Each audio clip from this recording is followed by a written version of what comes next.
Are you ready to change your life, but don't know how to start? Is your stress and worries keeping you awake at night? Have you been battling grief, anxiety, or depression all alone? Have you lost touch with your own sense of being or spirituality? Soul Free Therapies offers professional and affordable live video streaming counseling and coaching services from the comfort of your own home. Sessions offered in English, Spanish, and Portuguese. Go to our website at www.soul-free.com and book your first session today. People ask me all the time, hey Ed, are you still a private investigator? I sure am. Go to emailrevealer.com. We handle adoption investigations, infidelity investigations, where you give us your spouse's email address. We trace it back to online dating websites, catch them cheating online. Email tracing, locate or identify somebody from as little as an anonymous email address. Someone owe you money? Back child support? We can find that deadbeat, locate his hidden assets, locate his hidden bank accounts, find his current place of employment, and even assist you in obtaining a judgment and recover that judgment for you. Emailrevealer.com, digital forensics, computer forensics, cell phone forensics, recover deleted text messages, create a report that you can use in court. Emailrevealer.com, 800-572-9762.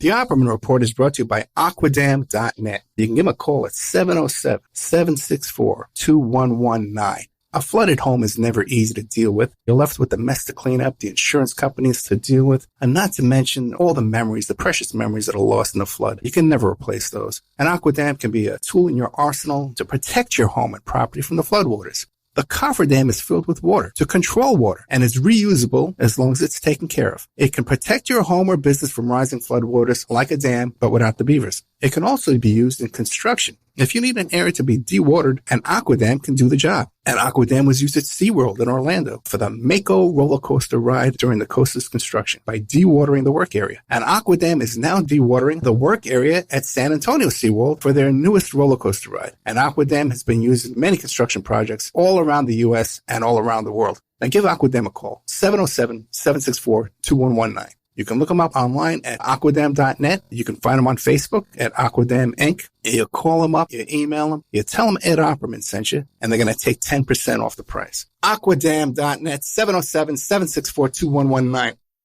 Have you ever thought about opening your own mobile cart or kiosk business? Maybe the facility you manage could establish new revenue by adding coffee, food, or retail services. Cart King International can be the answer to your needs. Cart King is a North American designer and manufacturer of the finest mobile coffee, food, and retail carts and kiosks. Cart King has been working with clients and corporations across North America for 20 years, providing innovative designs, custom manufacturing, and timely delivery. Carts and kiosks are fun, and so are the dozens of designs on our website. Please visit us today at www.cart-king.com or just call us at 1-877-986-7771 and get your sales rolling. If you find yourself in need of legal representation, it can be a very stressful time in your life. In my career, I have dealt with thousands of lawyers, I've dealt with thousands of law firms, and I can confidently recommend to you Keith M. Davidson at kmdlaw.com. Available 24 hours, 7 days a week. Just log into kmdlaw.com. That's kmdlaw.com. Or you can call toll-free 833-4KMD-LAW. That's 833-4KMD-LAW. Personal injury, wrongful death, STDs, sexual assault, car accidents. They handle it all efficiently and professionally. It doesn't matter how imposing the opposition may be, because the team at kmdlaw.com are battle-tested and fierce. They will not stop until justice prevails. Go to kmdlaw.com or call toll-free 833-4KMD-LAW. If you're in for the fight of your life, stop screwing around and contact KMD Law. PureSoapFlakes.com, 218-568-2525. Have you ever heard of Castile Soap? Pure Soap Flake Company handcrafts fine soap bars, laundry powder, and concentrated soap flakes using organic vegetable oils from their northern Minnesota facility. Bathe your body and wash your clothes with Pure Soap products that are free of fragrance, GMOs, palm oil, sodium lauryl sulfate, and synthetic additives. Keep it clean, folks. Pure Soap Flake Company products are kind to living creatures and sensitive skin, safe for drains and waterways, and work great in high-efficiency washers and top and front-loading machines. They have a little promotion going on. Contact them to order some soap. Mention the Opperman Report. You're going to get a free gift. They're going to send you a little extra soap, travel size, soap bars and laundry soap, cleaning soap flakes. I've been using that stuff all day long today. Great stuff. Order today at puresoapflakes.com or give them a call, 218-568-2525, 218-568-2525. Pure Soap Flake Company is a proud member of the Handcrafted Soap and Cosmetic Guild. It's the Opperman Report.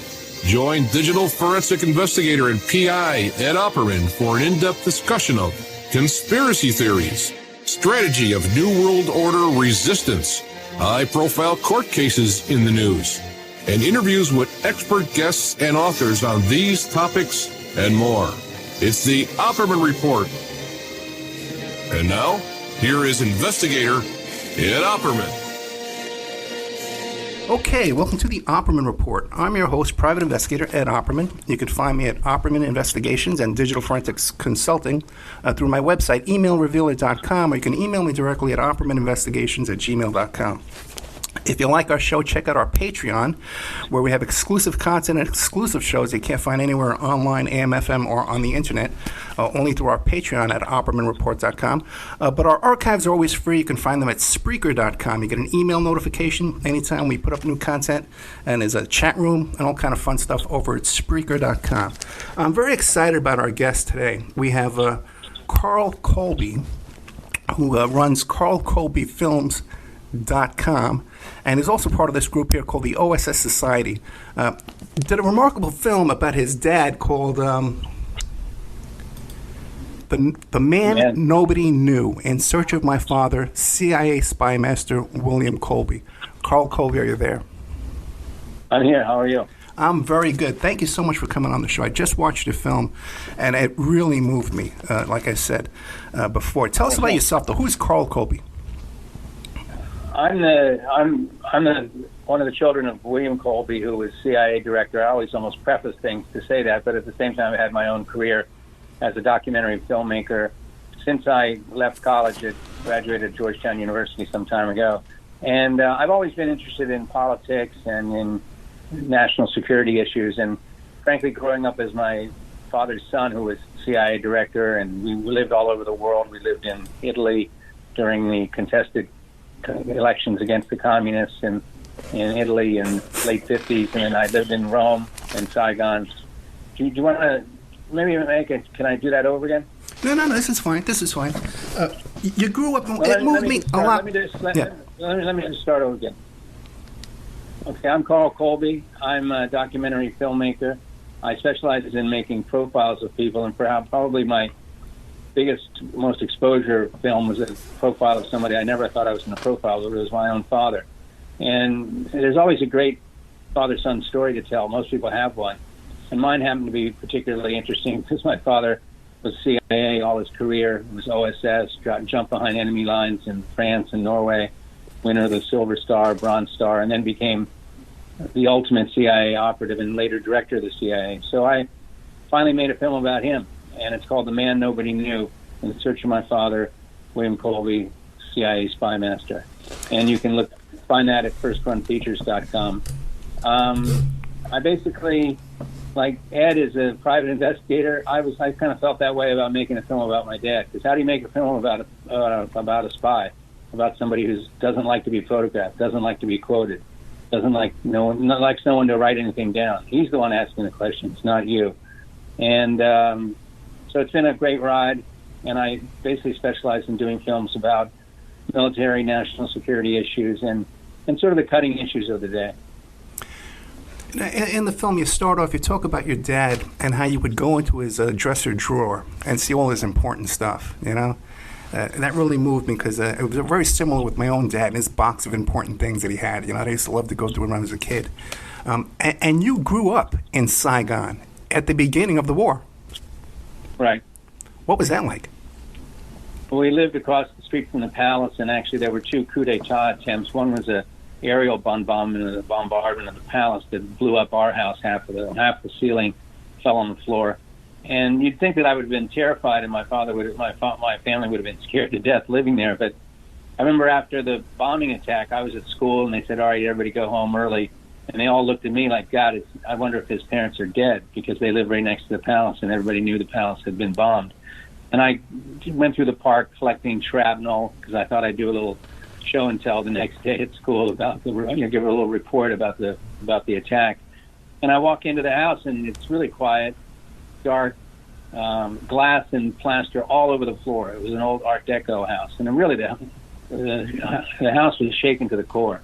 And I was beginning to get a little worried then. And suddenly my father popped his head out from behind the dining room and said, hey, sport, good to see you. Come on in, we're having lunch, we're having pasta.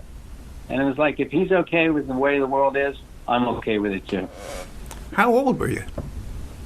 10, 11.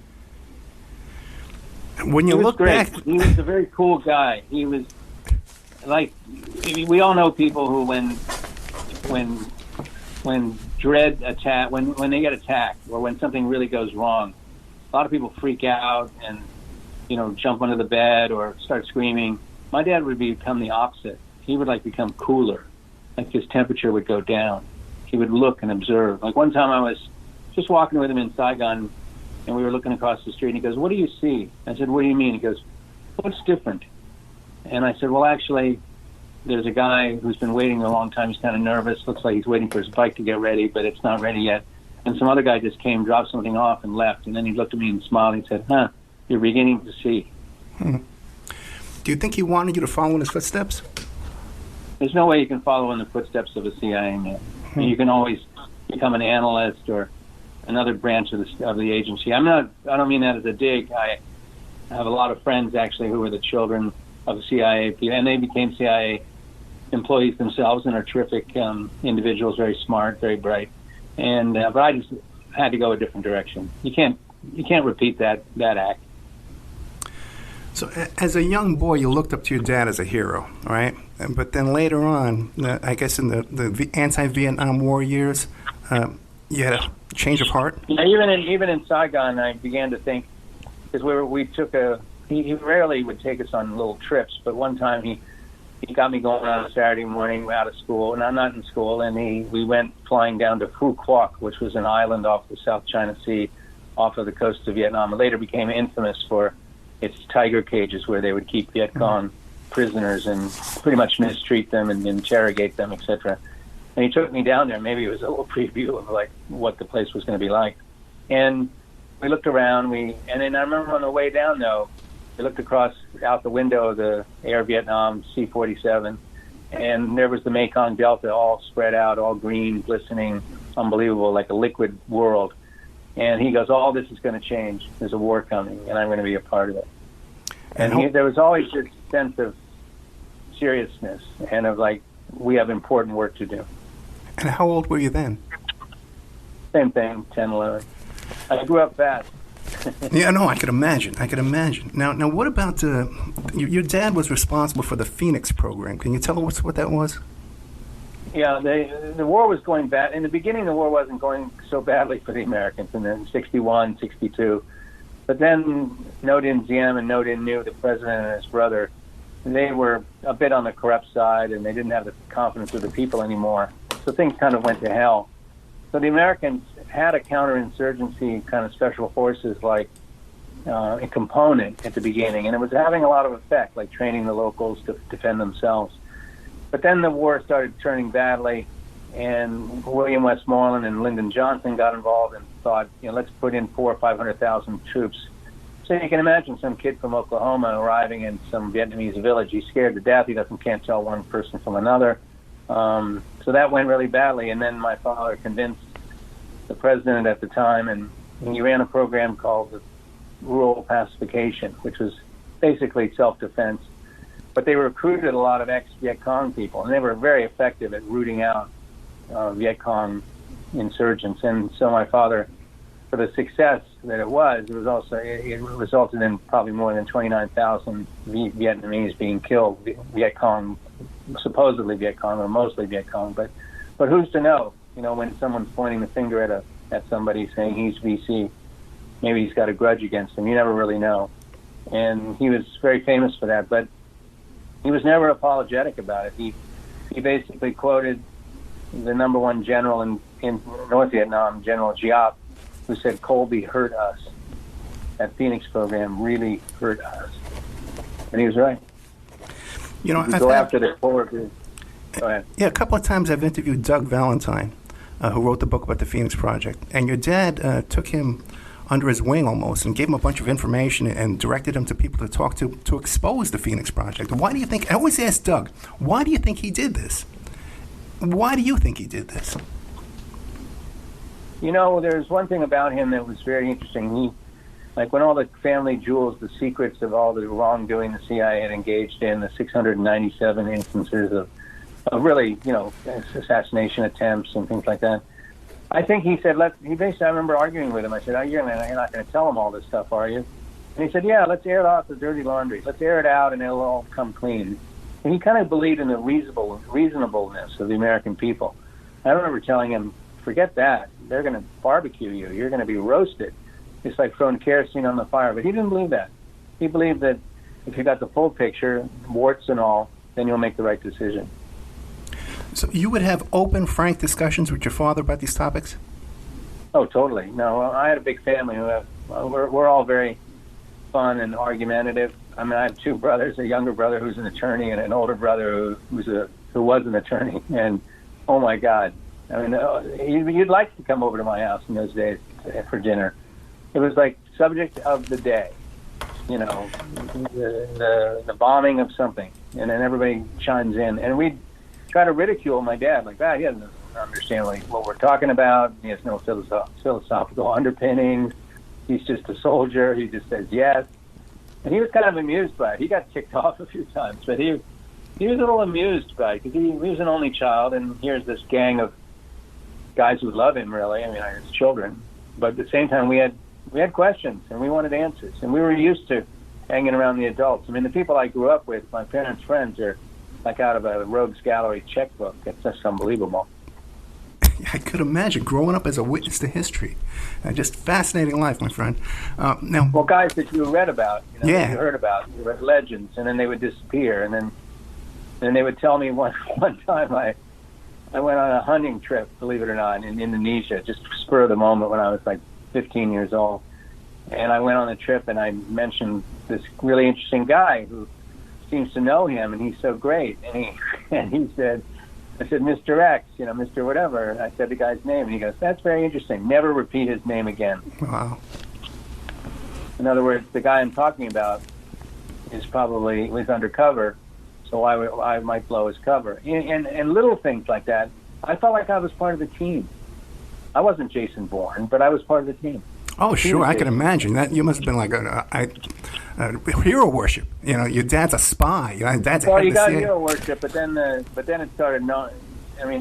During the height of the Vietnam protests and all, it was pretty nasty because there were posters around town with him in the Ace of Spades, comparing him to Heinrich Himmler, the head of the Gestapo, and so because of the Phoenix program, and so I had some real doubts. I was like, is he just indiscriminately killing people? I mean, and then he would say, it's war. It's not a picnic. It's war. It's not pretend. At the same time, I thought, well, to what end? To what end? And then we lose the war, so what happens? It's almost like he had the capacity to feel great empathy for thousands of oppressed people, seriously.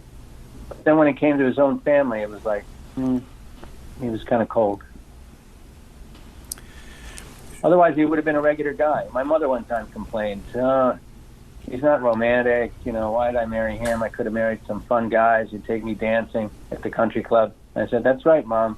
They would have taken you dancing at the country club, and you would have been the belle of the ball, and you never would have lived in Rome and Saigon and mingled with kings and princes and popes. And she said, you're right. How about the Watergate period? Because your dad was head of the CIA during the Watergate hearings. And what were the conversations? Well, he was head of the CIA. He was head of the CIA after the hearings, but he was. No, I corrected myself. He was head of the CIA. Richard Helms was in the CIA, and then Schlesinger, and then my father. I think he felt that it was just a mess, but that the president was the president. Because I remember arguing with him one evening in August of '74. And I said, you know, Nixon is a crook. I mean, he's a liar. He's lying to the American people. He ought to be impeached. And he said, don't talk about your president that way. And I realized something, that my father wasn't like lockstep loyalist. My father had a chain of command. He couldn't ridicule the president. The president has the nuclear code. The president is first in line in terms of as commander-in-chief. He's reporting to them. He needed to keep a semblance of order and reason. And I remember then thinking, wow, what a weight he's got on his shoulders. And my sister was very ill at the time. I mean, what he could take in terms of the weight, most people don't. Maybe they suffer that their entire life, but they never. Just what he could take day to day was just incredible. Now, your father having such a prominent role in Vietnam during that period of time, did he ever bring up, like, you hear these stories about the heroin smuggling coming out of Vietnam and stuff like that? Yeah, he did talk about, like, Air America. He just poo-pawed that. He said, like, that never, no, we were not dealing heroin. What might have been going on, and I don't know this for a fact, but I do know some Air America pilots, and some things might have found their way into the hold of these planes, because it was all a Wild West cowboy show. And the currency in Burma and in the Northern Triangle of Thailand, Burma, and Laos. And here's the currency: silver, opium, and elephant. Gold, opium, and elephant. Okay, that's paper money is paper money. What you deal with is those three things, mostly heroin. So you can imagine how much heroin there was just flying around. But I don't think he felt there was any, I mean, there must have been drug dealing, of course, but it wasn't like sanctioned. It was something he would have frowned on. He would have gone after. He would have been upset. He would be upset about that. He basically said there wasn't much of that. Okay, fascinating. Okay. Now, also, too, well, okay, let's get into this. Now, the death of your father. Yeah. You believe it was a suicide. Go ahead. Well, you say suicide, but to be honest with you, I take it more like one of the Greeks. I'll just put it this way. He was 76 years old. He was burning a candle at both ends. He had remarried a younger woman. She was very intelligent, and they had a good rapport. But he was flying to L.A. and back on night, red eyes, and had been in Russia. And I think he, frankly, suffered from a couple of minor strokes, because he called me a couple of times. I lived in L.A., and he called me a couple of times when he was, he seemed to be, usually a call from him normally would be like a couple of minutes. Hey, how's it going? Let's get together Wednesday. I'm going to be in L.A. Terrific. Fine, we have lunch. Da, da, da, da. Instead, he was calling and asking about my sister.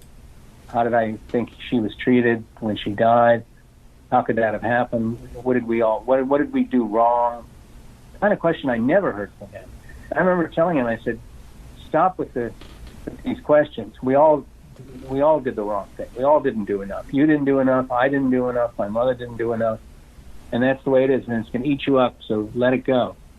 And then I realized he was a little phasey on the phone, like a little fuzzy, not remembering something, which is completely not him. He would be up on everything. And then I realized maybe he'd had a couple of mini strokes, and he was a little diminished. So he goes down, fixes his favorite meal, goes out on a canoe, which he normally wouldn't do. He's not reckless. And then he tips over. And I say this not like I have great evidence, but one of the last things he said to me was very revealing, I thought. I said to him in one of the calls, I said, or one of the last calls I had with him, I said, oh, by the way, your friend Judge so-and-so, your Princeton roommate, was found sleeping under a bridge in Middlebury, Vermont. He's got advanced Alzheimer's. And he goes, that'll never happen to me. And I said, really? He goes, yep. I said, one day you're going to hear that I was walking on a goat path on a Greek island, and I fell to the sea. And I said, what? Like that? He goes, just like that. Wow. Now, I was reading... there's I have a cameraman who's terrific, Sean Napolitano. I'll give him a plug. Veteran, Marine, fantastic. And he told me once, I don't know how we got into it, but we drive around, going to shoots and things. And he said, I'm not going to end up in one of those retirement places. I'm going to go out to Wyoming and go for a walk in the woods with a pack. And as long as and I'll go as far as I can go. But if I get stopped, if I get wounded, if I get hurt, if I get injured by an animal, that's the way it is. Like almost Lakota Sioux style. Do you know what I mean? Now, when reading the reviews about the movie, though, your family seemed to indicate that you were estranged from your father, and they didn't agree with your assessment there. No, that's not true. Unfortunately, that was a guy, Ira Shapiro, at the Washington Post, trying to make hay. My stepmother didn't like the movie because she's not featured in it, and I didn't use her because, honestly, I interviewed her for 2.5 hours. I tried to use her, but it was interesting. She said things like that almost anybody would say about him. I don't mean to be mean. She just didn't have anything original really to say or anything revealing, and I was a little frustrated. And then as an afterthought, I thought, well, I'll interview my mother. And she'd been kind of depressed. And I interviewed her once, and my cameraman turned to me and said, she is incredible. Yeah. And you saw the movie, and she becomes the star. And she's the one who sacrificed. And the second wife wasn't part of his CIA world. She came afterwards. So she objected to parts of the movie, but because she's not included. But then my family, we all get along. They don't like hearing the word suicide. But nobody that I know who is very serious thinks that he was killed. And I'll have to say, what did my dad say about killing one time? And I don't know how I got around to asking him this one time, but he said, if you really want to kill somebody, you don't go through some elaborate plot. You just kill him. You hire a Sicilian guy. He comes over. He's not in any American record books. There's no fingerprints in the United States. He obtains a gun. He shoots the person. He leaves that afternoon out of Baltimore, and he's back in Palermo. End of story. You don't go through some elaborate charade of a boat and a canoe and, all right, let's plant this here and plant this here. Things go wrong. The frogmen, it's kind of these stories. Frogmen, right? I mean, what's the point? Yeah. He hadn't been director for 20 years. I mean, did he have enemies? I think all of us have some enemies. He probably had dozens of enemies, maybe old Viet Cong guys or disgruntled CIA people, but I just kind of doubt it, frankly. Well, how did he feel about his successor, George Bush?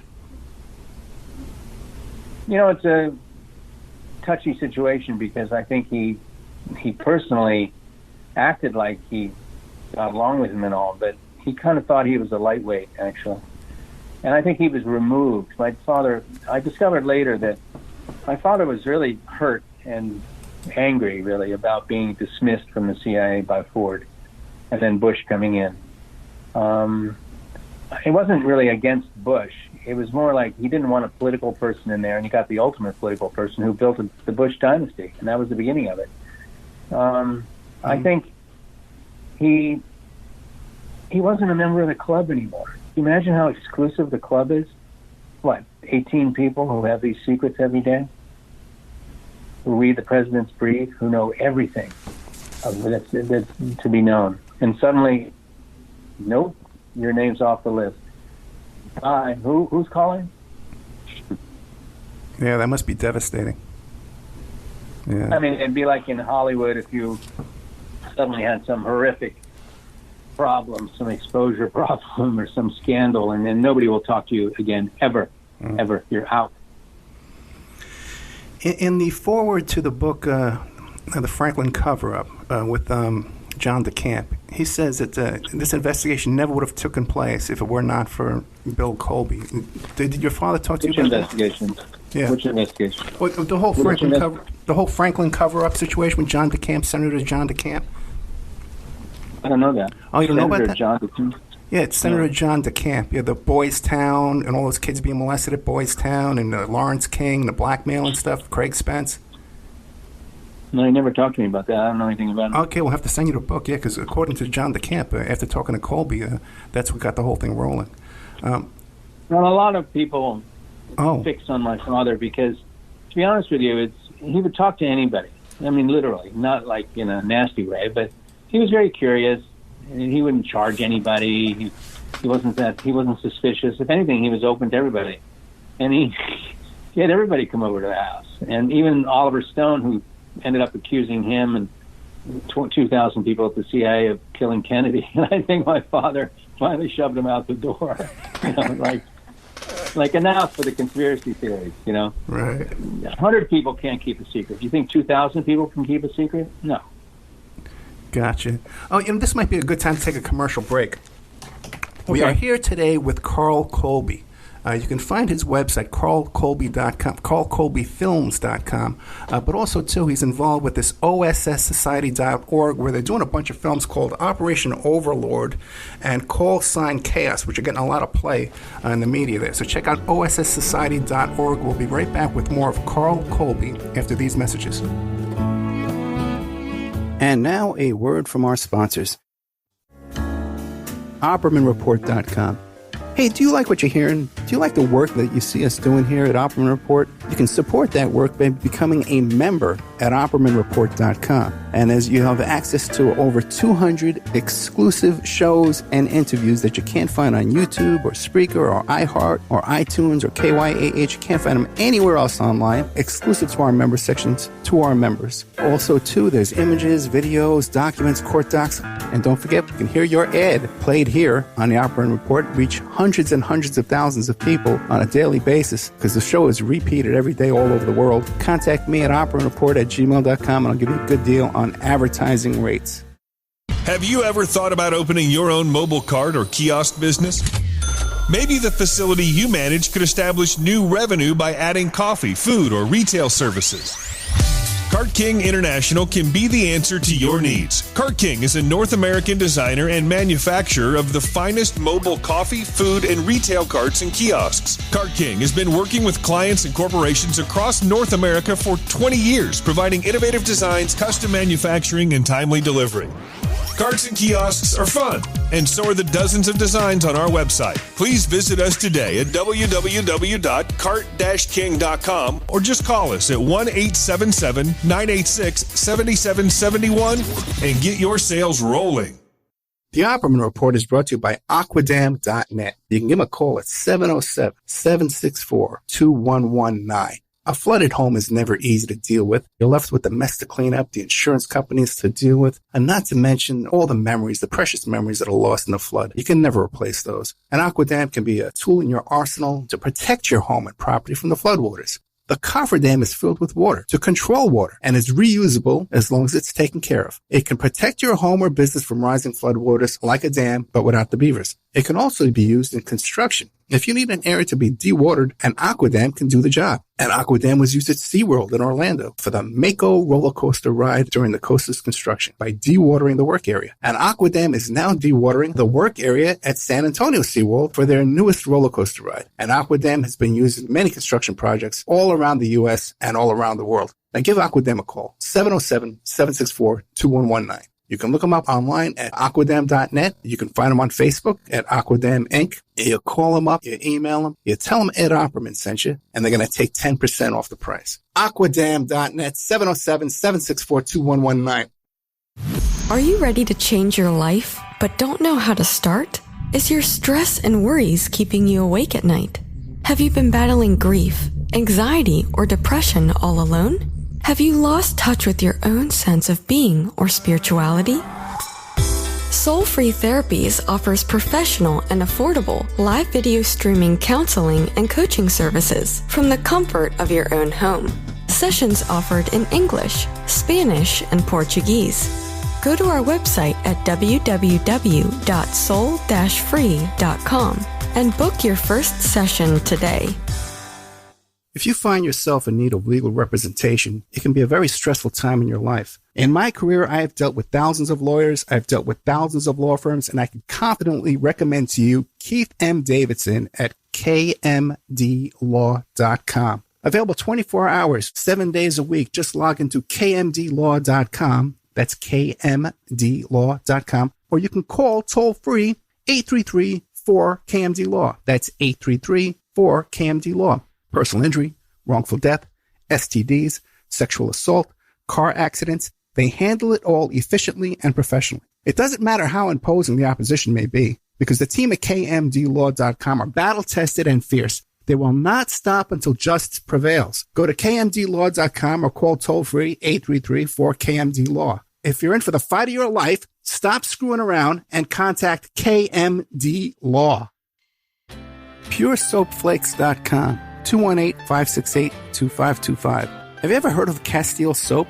Pure Soap Flake Company handcrafts fine soap bars, laundry powder, and concentrated soap flakes using organic vegetable oils from their northern Minnesota facility. Bathe your body and wash your clothes with Pure Soap products that are free of fragrance, GMOs, palm oil, sodium lauryl sulfate, and synthetic additives. Keep it clean, folks.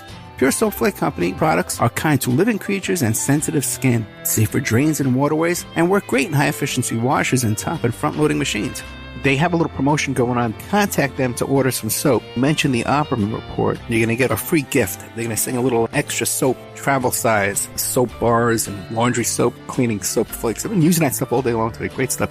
Order today at puresoapflakes.com or give them a call, 218-568-2525, 218-568-2525. Pure Soap Flake Company is a proud member of the Handcrafted Soap and Cosmetic Guild. It's the Opperman Report. And now, here is investigator Ed Opperman. Okay, welcome back to the Opperman Report. I'm your host, Private Investigator Ed Opperman. We're here today with Carl Colby, CarlColbyFilms.com. We're talking about his movie mostly, The Man Nobody Knew, In Search of My Father, CIA Spy Master William Colby. I don't know if you're breaking any laws, but he just admitted some stuff to me off the air a minute ago. I'm digging through his dad's briefcase, man. My God. What was that like? I can imagine. What was that like? It was really special. And like to have a dad that you thought you knew what he was doing. Then you realize you don't know. Huh. Are you being lied to? Little lies? I'm sure I was lied to with little lies, just to put me off the scent. But then other times it's like he was using me as a sounding board. What do you think of whatever sport? And, what do you think of that? It's almost like he was bouncing opinion back. I remember once he told me we're like a $30 billion black budget operation that produces a newspaper every day with an audience of one. And it better be good. It better tell the story truthfully and interestingly, and so that you catch on. It was just really an unusual father-son situation. It also made me unafraid of any man, business-wise or socially, of any adult. I never was nervous. Because who could compare to my dad? Right. Now, let me ask Even though my dad was a very quiet son, he had Ray-Bans and things like that, but it was like milquetoast attitude, little glasses, Mr. Nice Guy. He'd be the last guy you remember at the party last night, but he wouldn't forget you. He would have been spending the whole time asking you questions. Who is Opperman? How did you like Vegas? Who'd you know in Vegas? Oh, that's great. Yeah, did you know whatever? And then you remember thinking, wow, I had a great conversation with that Bill Colby. And then he'd say, I had a great conversation with Ed. You told me all kinds of stuff. I know, yeah. Excellent. And then you'd go to bed thinking, God, that Colby guy was really interesting. But you'd say to somebody that you're close to, you'd go, I don't know anything about him. Yeah. It was like living with a professor teaching you all these tricks there, man. Let me ask you a question about yourself, though, because the stuff where you did a film about Bob Marley, or there's this internet rumor about your assassinating Bob Marley. How would you like to clear that up? That makes a lot of sense. Yeah. No, I was part of a team that we made a movie on Bob Marley for Chris Blackwell, who was still the owner of Island Records, and Bob was shot the night we got there, and was, who knows what it was, a gambling debt or whatever. But I ended up spending the weekend with him, and nobody knew that I was the son of a CIA guy. And then he died 12 years later, and some suspicions were that I gave him a set of soccer boots that had a poison dart in it or something. I mean, first of all, let's back this up. You're a private investigator. Yeah. Why in hell, if the CIA was involved, did they send the son of the ex-director who doesn't know anything about any killing or anything on a job like that? Are you out of your mind? I mean, it just wouldn't have happened. And people like to create like rumors, I think, because it's exciting and it's almost undeniable. You can't deny it. You can say it didn't happen, but then there's always suspicion. And I remember I spent like a day and a half with Bob. He was fantastic. He was like like a Bob Dylan, and he was tired almost of, like, weary, world weary of wearing this mantle, carrying this mantle of being this Messiah, Savior kind of idol to the world. Bob, he was just beginning to be completely idolized, and it was kind of interesting. He wasn't happy to the audiences he was attracting. He was attracting white college audiences, in all around the United States, and he wanted to be Marvin Gaye. He wanted to be James Brown. He wanted to be the Four Tops. And that's how he started. He just wanted to be Mr. Romance. What year was that you met Bob Marley? 76. 76, and already he was being discouraged. Okay. Yeah, 'cause that's about when I found Bob Marley, about 76. Another big event in your life was you lived next door to Nicole Brown Simpson. Yeah. It's beginning to be a pattern here. Why is this guy everywhere that something happened? Well, wait a second. A bomb dropped on your house when you were a kid. You weren't responsible for that, okay? No one can say you weren't piloting the plane there, right? Yeah. Yeah, you haven't accused me of any assassination. Yeah. One time, my producer, David Johnson, of the Man Nobody Knew, was at college, and he went to one of those morning breakfasts where, famous people show up and X whatever. And my father showed up, and he said all those students were like, how many people did the CIA kill? It's like right away, 8 o'clock in the morning breakfast, they're asking my dad that. And how many times did you try to kill Castro? And my father said, well, it's not like we didn't try. We tried at least 17 times. And then David Johnson, my producer, was shocked that my father would, admit it. You know what I mean? And then give a bigger number, a bigger number that he hadn't heard. It's like, wow, who is so honest? It's so brutal, really. That's interesting because I lived next to her, and she was a wonderful person, Nicole Simpson, Brown Simpson.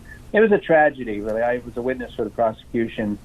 She wanted to just get away from OJ, and there was no way.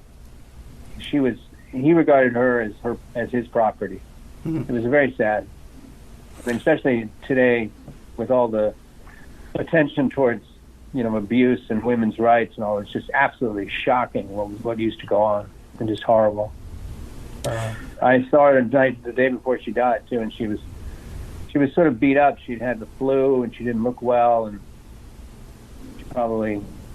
she just couldn't get rid of him. And your kids grew up as friends with OJ's kids? Yeah. Are they still friends? Then they didn't. She wasn't killed next door to me. She moved, but she used to come over to the house, and she one time said to me, yeah, you got a lot of good-looking friends, these guys. Maybe I ought to go out with one of them. And I kind of looked at her and smiled. I said, I don't think so. It's like she was a great celebrity. She was a wonderful person, a great mother. It was like an unbelievable package. Very fun. How'd you get along with OJ? Yeah, everybody got along with OJ. He was really, smooth operator, the ultimate smooth operator. You hear all these stories about OJ being involved in coke dealing and stuff like that. Did that ever come up? Any indications of that? No, I never got any sense of that. I mean, he was pretty successful with his football. He was an announcer, and he had a lot of sponsorships. Hurts, yeah. I can't imagine. I have nothing to say about drug dealing, but I never heard of any of that. I mean, he was doing pretty well. He had a great house. He had a broadcasting deal. I know that.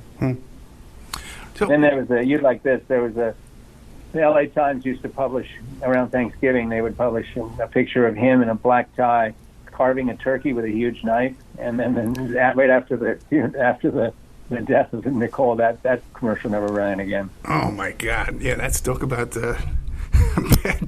like those AIDS reducing pills that they used to have, those diet pills back in the 70s. Well, tell us about the OSS Society and these films you're doing for them.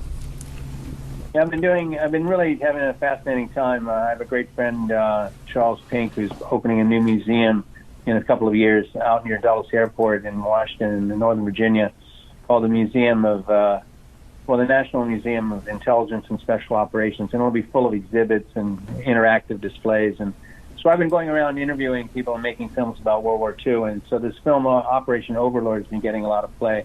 It's about the OSS and the battle for France. A lot of period footage of the struggle before, during, and after D-Day, and it's really incredible. So I'm having a great time, and I made a film about Jim Mattis, who was terrific, called Call Sign Chaos. You can look at that. You can look that up on the internet. It's almost got 100,000 views now, so it looks good. Well, can you describe what's in that movie, the Jim Mattis movie? It's Jim Mattis and David Petraeus talking about him. It's a couple of old Marines, and then it's basically like a little mini biography of him, of how gutsy he is, and it's got a lot of action scenes. It's pretty cool. And any Marine who's listening, I think, would really enjoy it. Did they get into any of the stuff about him working for Trump? No. Oh, yeah, I did. Yeah, at the end, he sort of dismissed Trump, so, yeah. He kind of dismisses Trump, you say? Well, he was dismissive of Trump. Yeah, oh. I think they didn't get along ultimately. Right. Well, back to the film, The Man Nobody Knew. Is there anything in that film that I have omitted to ask you about that you're really proud of? I think maybe ultimately it's kind of it's a film about faith and about what you think of your father. I mean, how much do you love somebody, and can you love somebody that you have suspicions and doubts about? And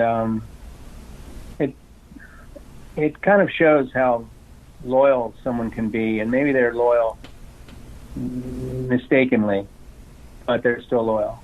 And there's something sort of great to be said about that.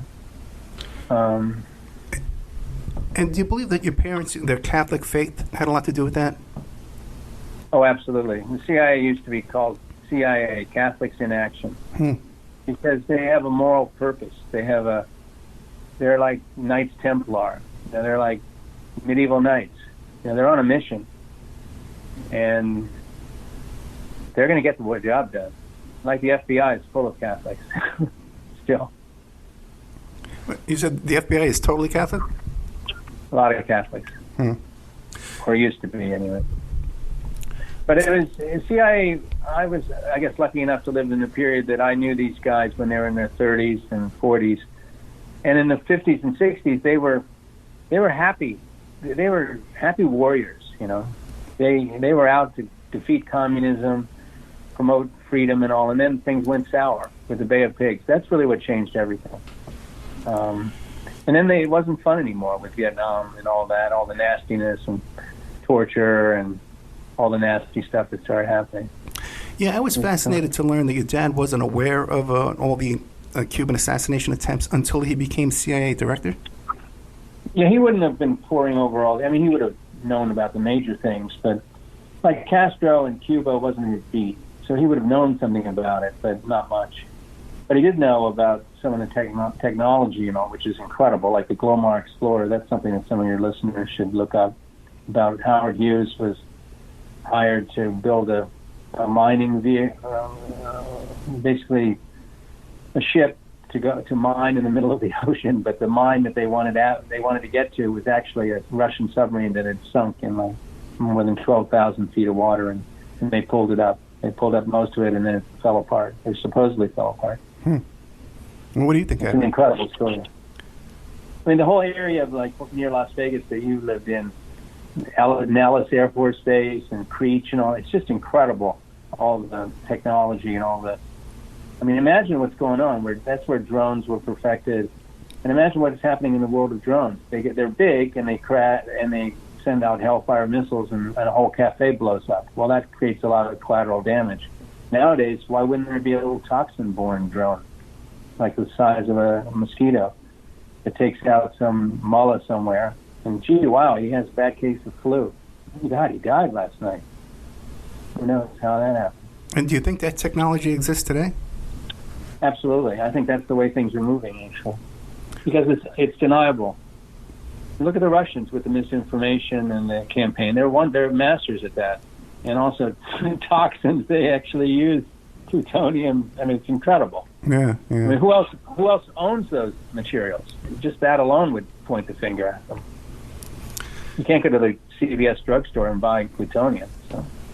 Now, you've been a witness to history, okay, sitting around the kitchen table, peeking in your dad's briefcase. Well, what do you think about our country today, where we're headed? Well, I'm a little sad because I feel that America is really two things. It's very loyal and very strong and very devoted, and like half the Americans people are like that. And the best thing I can say about the other half of people is that they want reform. They want righteousness. They want us to be right. They want us to be morally correct and to have a sense of justice. And it's very hard to do both. We used to do it in World War II. We did it, and the interviews I've been doing with some of the pilots and some of the old OSS agents are just incredible. You know how brave they were. I mean, these bomber pilots, 22 years old was the average age of a B-24 bomber. 22 years old. 22! And they're flying these suicide missions, basically. It's incredible. So I feel empathy for anybody who wants to reform society, and I think my father would kind of express the same sentiment. At the same time, be loyal, be right. You know, try to defend the institutions we have, and don't tear everything apart on the road to justice. So if your dad was alive today, would he say, we'll support your president no matter what, or would he say, this man has to go? No, I think he would be very much reform-oriented. Let's air the dirty laundry, especially, yeah. That's what he was about.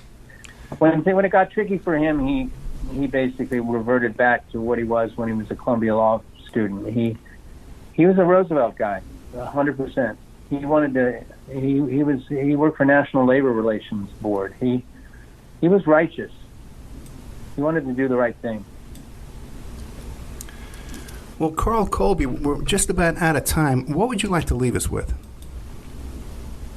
Well, maybe go and have a look at The Man Nobody Knew, of course. But if you look at Operation Overlord, my father's in that film, and guys like him.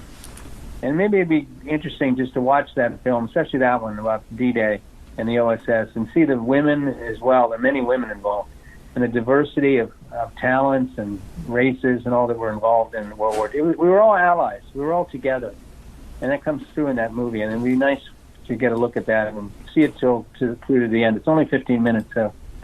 Well, The Man Nobody Knew. Yeah, The Man Nobody Knew, In Search of My Father, CIA Spy Master William Colby. That's available on Prime, Amazon Prime. If you have Amazon Prime, you can watch it for free right now, and I would really recommend it. Where can we catch these other films, Call Sign Chaos and Operation Overlord? At the OSS Society, OSSSociety.org. And you can watch them for free there? You can download them for free? Oh, absolutely. Excellent. Yep. We have our own YouTube channel promoting them. So. Well, Carl Colby, I can't tell you how much I appreciate this. You know, you've really shared a lot. I really enjoyed your film. Anytime you got something you want to promote, give me a call. We'll put you right on the air. Okay. And I'll go look into your briefcase. Don't leave me in the room alone. Okay, thank you so much. Okay, take care. Thank you so much. And now a word from our sponsors. OppermanReport.com. Hey, do you like what you're hearing? Do you like the work that you see us doing here at Opperman Report? You can support that work by becoming a member at OppermanReport.com. And as you have access to over 200 exclusive shows and interviews that you can't find on YouTube or Spreaker or iHeart or iTunes or KYAH. You can't find them anywhere else online, exclusive to our member sections, to our members. Also, too, there's images, videos, documents, court docs. And don't forget, you can hear your ad played here on the Opperman Report, reach hundreds and hundreds of thousands of people on a daily basis because the show is repeated every day all over the world. Contact me at operatreport@gmail.com and I'll give you a good deal on advertising rates. Have you ever thought about opening your own mobile cart or kiosk business? Maybe the facility you manage could establish new revenue by adding coffee, food, or retail services. Cart King International can be the answer to your needs. Cart King is a North American designer and manufacturer of the finest mobile coffee, food, and retail carts and kiosks. Cart King has been working with clients and corporations across North America for 20 years, providing innovative designs, custom manufacturing, and timely delivery. Carts and kiosks are fun, and so are the dozens of designs on our website. Please visit us today at www.cart-king.com or just call us at 1-877-986-7771 and get your sales rolling.